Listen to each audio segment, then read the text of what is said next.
অনেক শীত লাগতেছে, তো শীতের ভিতরেও ভালো লাগতেছে। মাছ ধরবো তো মাছ ধরতে কিন্তু অনেক ভালোই লাগে। শীত আর কিছু নাই, চাষ করছি মাছের, মাছ তো ধরতেই হবে। নতুন মাছ ধরবো, নতুন মাছের চাষ করছি। অনেক শীত।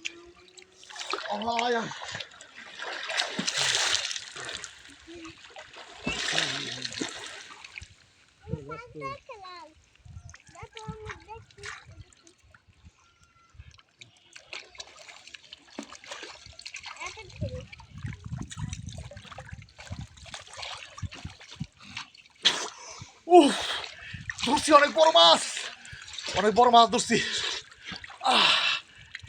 ইস ইস, নতুন মাছ। এটা নিয়ে আজকে পেঁয়াজ দিয়া মরিচ দিয়া বোনা ফেরা খাবো। অনেক সুন্দর মাছ, বড় মাছ। এটাকে কি মাছ বলে? অনেকেই বলে লোহাগাড়া, বাগার, কিন্তু সঠিক উত্তরটা কেউ বলতে পারে না। এই দেখো, ধরো ধরো মাছটা, ধরো মাছটা, ধরো ধরো ধরো। হ্যাঁ, ধরো ধরো। আর ধরবো না, শীত লাগতেছে, প্রচুর শীত লাগতেছে।